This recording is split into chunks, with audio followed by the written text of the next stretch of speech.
All right, so part 4, because we did parts 1 through 3 yesterday, I would like to see cell phones put away, please. Would somebody like to inform him why I said we are recording?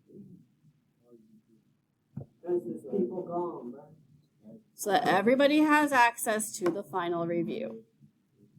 So if you are absent, or if you are on your cell phone, or you fall asleep, or you just go back to the review and you're like, I don't remember why we did what we did, or you just missed this class so much that when you get home you want to experience it a second time. All right.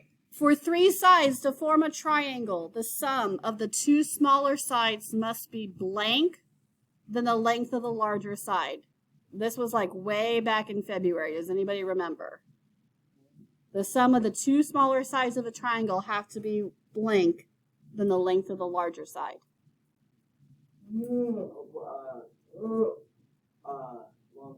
Yeah, I heard greater than, longer, bigger than. I'm going to use greater because that's our math word. Because what does sum mean? Yep, sum means we add them up all together. So to form a triangle, the sum of the 2 smaller sides has to be greater than the length of the longer side.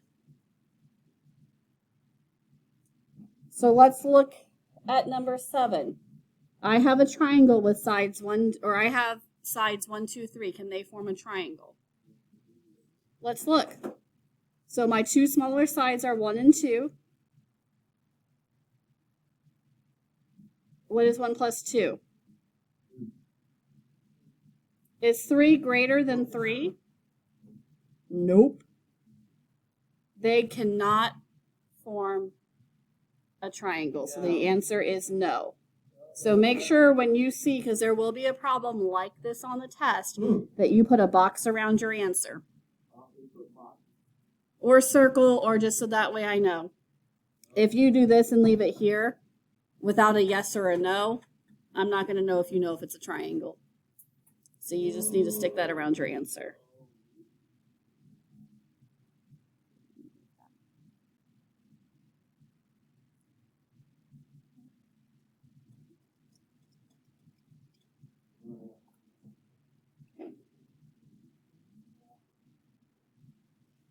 So now we're looking at similar triangles. If you remember to our vocab yesterday, similar triangles have what kind of angles to each other?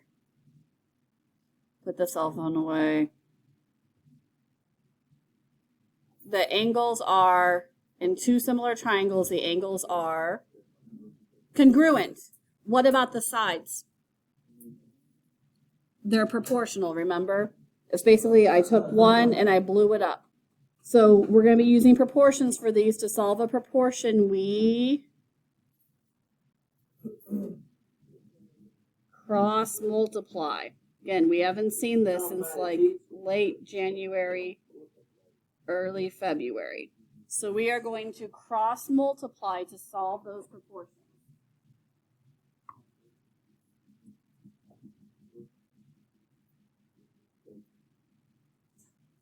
So these are 2 similar triangles. This is literally just a blown up version of this one. I want to find the missing side. So somewhere I might use this. Let's say I'm designing a flower bed and I realize I need to scale it down a little bit because I don't have as much room as I thought, and I want to know what the other 2 sides are so I can buy the edging that goes around it. Do you need to go to the nurse? I mean, I please don't. I don't want to do the paperwork. All right. So if we look, we have on this triangle, we have all 3 sides labeled. This triangle, we only have 1 side labeled. So if I want to find side DF, I look at which side on our bigger triangle is the same as DF on the smaller triangle. Put it away. So which side on this triangle corresponds to side DF on this triangle? Yeah, AC. So the way I would solve this, these two sides correspond. So I would say 36 over 9 equals 24 over, and I'm just going to use X for this. I'm going to label that X. When we did this unit, here was the number one mistake I saw. We didn't keep the lengths in the same order. Whichever triangle you put on top is it on one side is a triangle you put on top on the other. If you flip one of these, you're going to get it wrong. So you're right. I cross multiply. That gives me 36x equals 9 times 24. Somebody stick that in your calculator. What is 9 times 24? Because it annoys you. And I'm evil. I'm a math teacher. Well, thank you. I appreciate that. What is that? What is? I don't know. I'm asking you guys. Thank you. 216. Okay. What's my last step? No. Divide. Remember, when a variable and a number are touching, that means multiply. When we're solving equations, we always do the opposite. Opposite of multiplication is division. I'm going to divide both sides by 36. These cancel each other out. I love you dearly. I'm going to yeet those keys out the door because they are driving me bananas. What is 216 divided by 36?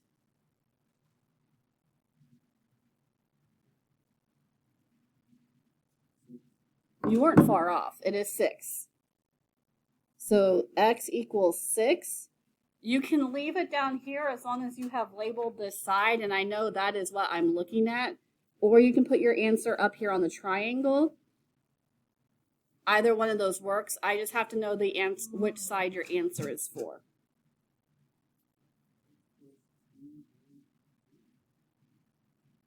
What are you? No, it does not. X equals 6. Yes, x equals 6. Okay, so we had 36 over 9 equals 24 over x. 36x equals 9 times 24. Yeah. Remember, that's the symbol we use for times because if I use the x symbol, then it gets confusing on what's multiplication. 36x equals 216. And so then we divided both sides by 36, and that's how we got 6 for x. Don't worry, we'll get to practice it with the other side. So if we look, what letter should we label side EF? Somebody shout out a letter. E, okay. So we're going to use E. Who can tell me how am I going to set up my proportion to solve for E?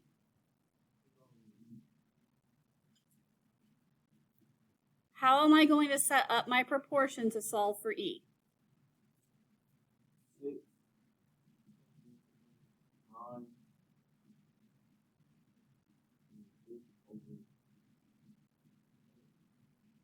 I could do that. 6 over what? What side am I looking for on this triangle? Okay. Equals.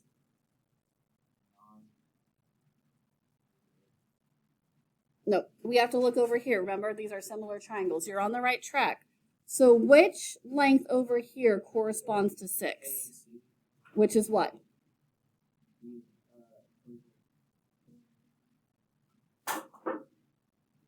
Oh, sorry. So 6 over, Nate got me confused. Okay, good job.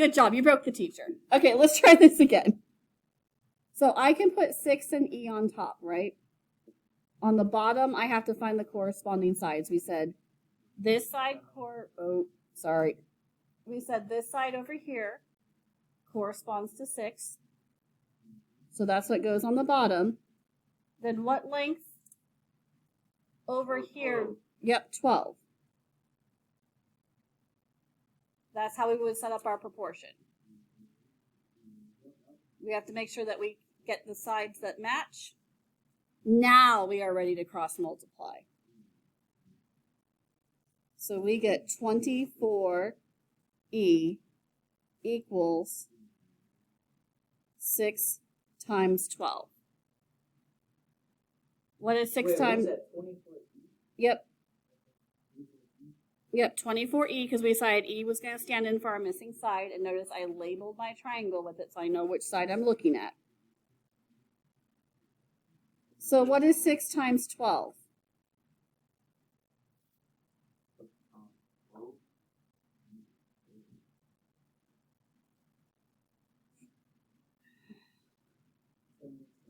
Thank you. So we end up with 24E equals 72. I already know what we're going to need some extra review on is. So we divide both sides by 24. What is 72 divided by 24? How could you find out? What did I put on every, okay, I'm going to check. Not that I don't believe you, but I'm just going to make sure. Ah. Very good. E equals 3. Again, as long as you have labeled your triangle, if you want to leave your answer over here, that's fine. Or you can put your answer up on the side it goes to. I just have to know when we do this on the final which answer goes with which side of the triangle. And I can already tell we are going to do some extra practice on this one on Monday. Because y'all are lost. You just say you're just trolling. This is not Reddit, my friend.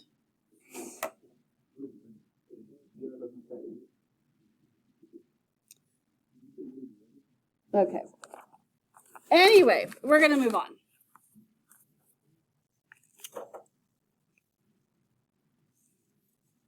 All right, so let's look at isosceles triangles. Ooh. That fell.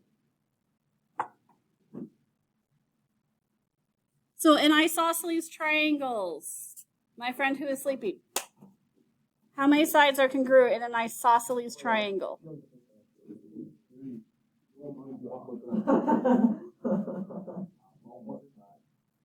Are you going to answer seriously? Yes, 2 sides are congruent. How many angles are congruent? That would be equal angle. Oh my gosh. In an isosceles triangle, 2 sides and 2 angles are congruent.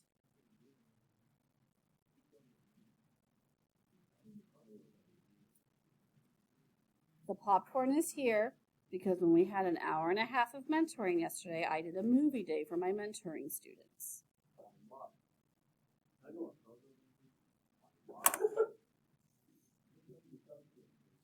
Tell me first,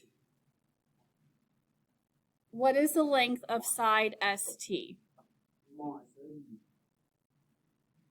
No, you're looking at the angle. What is the length of side ST? 10.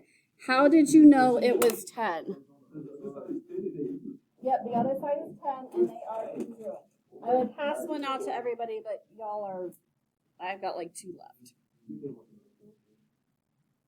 If you ask like that. May I have one? Okay. Literally my last one, so. All right. Which angle so we want to find our missing angles. What is angle R?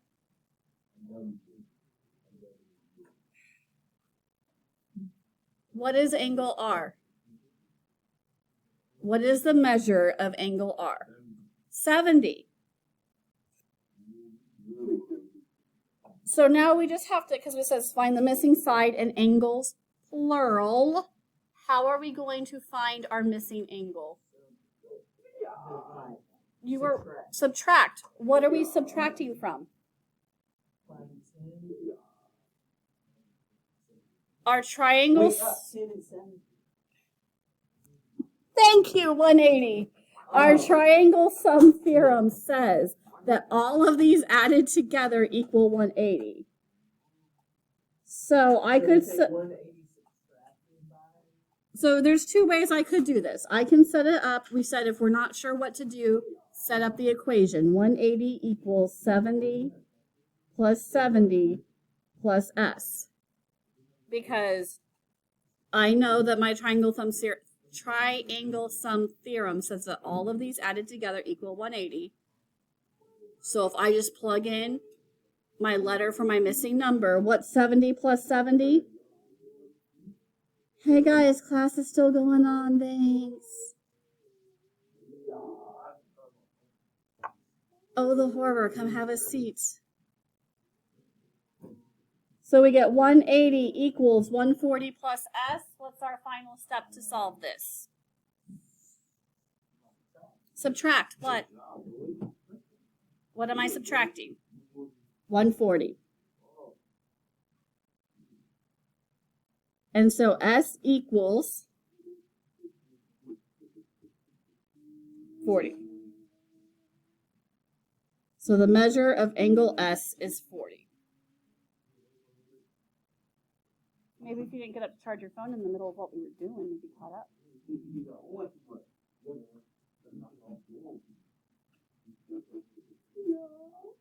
You know that I'm giving you grief, right? Okay.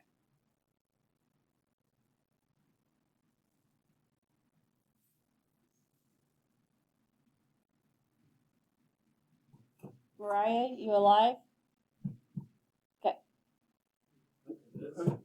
That is an S for angle S.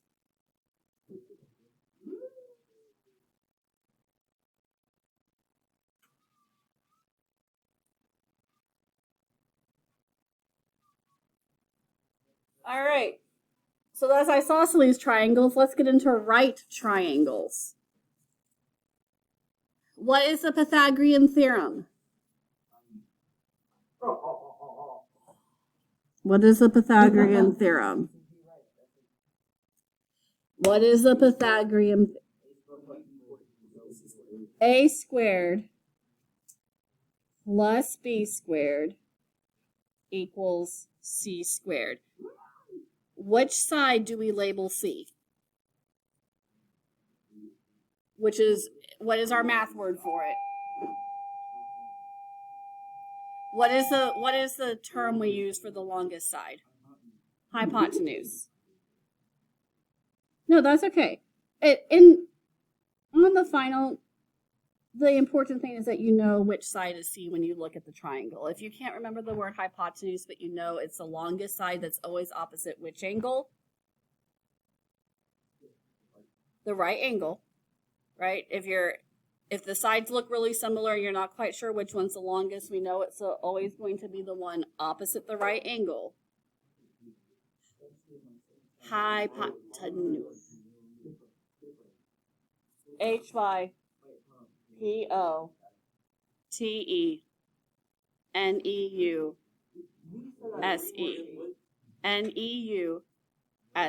I told you we're not getting through this today. We're going to get as much as we can done so we'd have less to do tomorrow. So if we look at number 10, is this a right triangle? First thing we should do is, how do we know? Run like the wind, bullseye. But we don't know. It could be a little bit, that angle may not be 90 degrees. We need to use the Pythagorean theorem to find out. So the first thing we need to do is label our sides. Which side are we labeling C? Huh? We first need the 8. Does it matter which side we label A and B? Yes. No. A and B are interchangeable. C is the one that really matters. So if I think, and I'm just going to stick my theorem up here since it was on the other page. If I want to know if this is a right triangle, I have to determine, do a squared plus b squared equal c squared? What's a? Okay, so 5 squared, what's b? 6 squared, and c is, okay. So I want to know, is this a true statement? Does 5 squared plus 6 squared equal 8 squared? Let's find out. What's 5 squared? 25. 25 in stereo. What is 6 squared? 38. No. 36. What is 8 squared?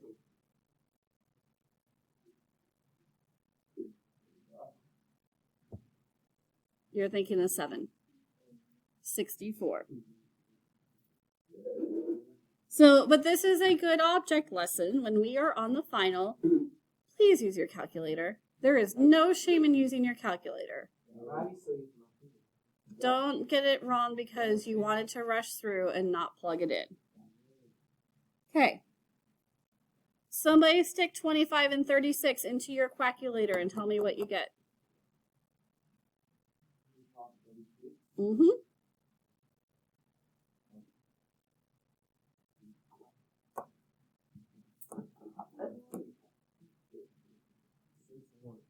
$61. Does 61 equal 64? No. Is this a right triangle? No. The important part at the end, you have to write yes or no. You cannot stop here. I need you to write the words yes or no. The equal sign. They do not equal each other. But make sure on the final that you are showing me your work. Let's say that you do something funky up in here and you get the wrong answer. Again, if I can see your process and know that you were on the right track, I can give you partial credit. If you do not show me your work and you come up with a weird number, I can't give you any credit. But if I can see like, oh, they told me 25, or they told me that this is 49 because they did 7 squared instead of 8 squared, for example, I can help you out there. All right, let's find the missing side. We're going to do these two and then we're going to be done for today. So let's find the missing side using our Pythagorean theorem. So first we need to label the sides. Which side is C? In a right triangle, which, yep, that would be your 11 is your C. And then it doesn't matter on the other sides which one's A or which one's B. So now I'm ready to plug them in. So again, I just think about my equation. A squared. Yeah. So if I think about A squared plus B squared equals C squared, what is my A? 7.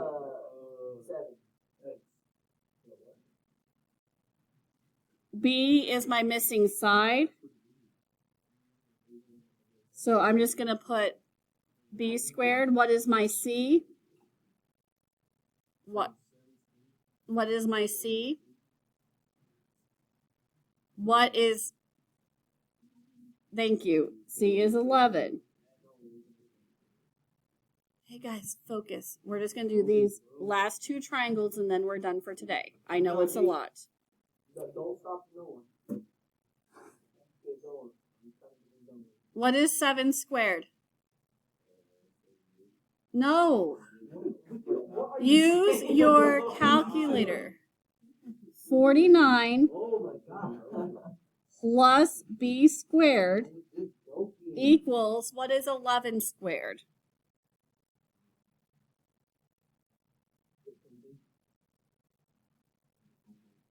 What is 11 squared?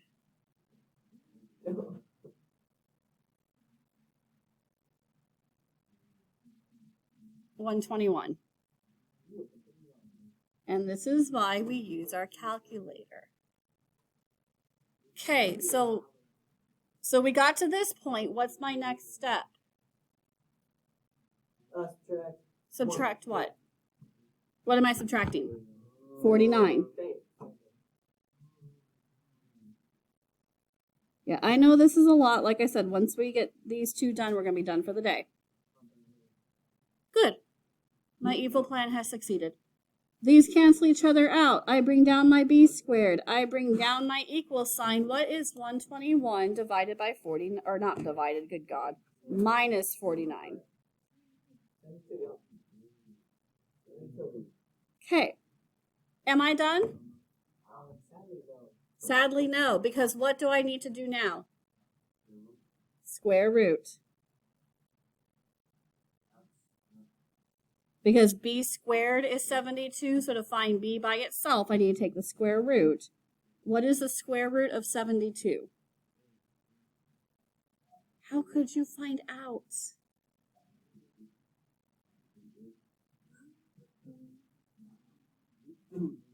8.5.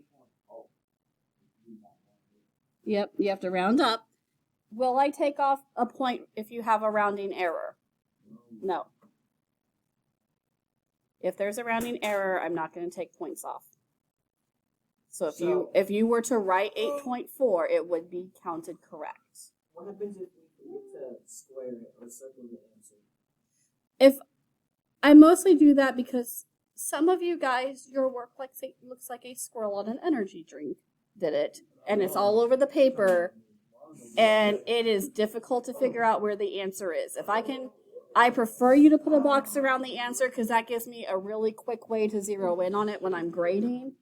If you don't, and I can figure out where the answer is on your paper, it's not the end of the world. But like I said, some of you are very methodical. Some of you look like a squirrel that's had way too much Monster. And that's okay if that works for you. I just have to know what your answer is. All right, last one and we're done, guys. Last one and we're done. Focus. Last one and we're done. Hi. Class up here. All right.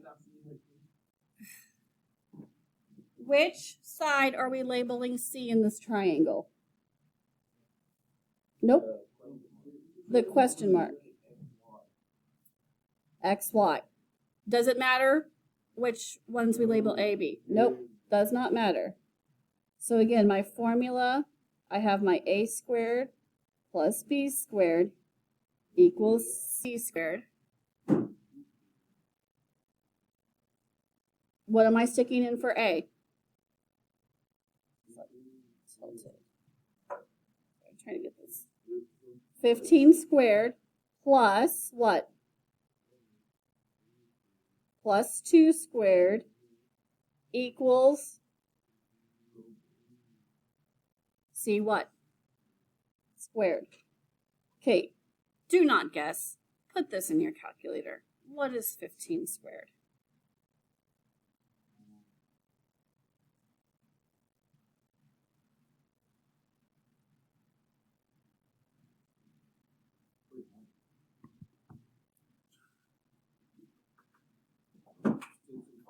$225. A little bit more than that, but okay. What is 2 squared? 4. Equals C squared.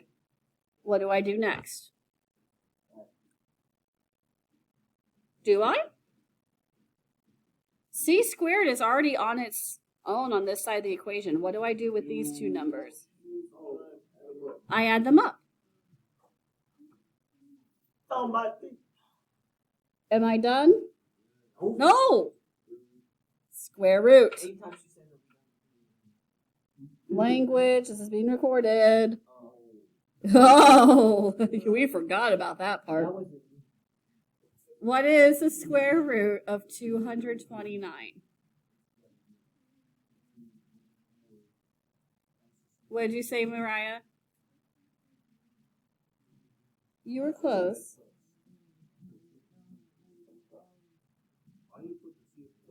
Because I plugged it in for the formula.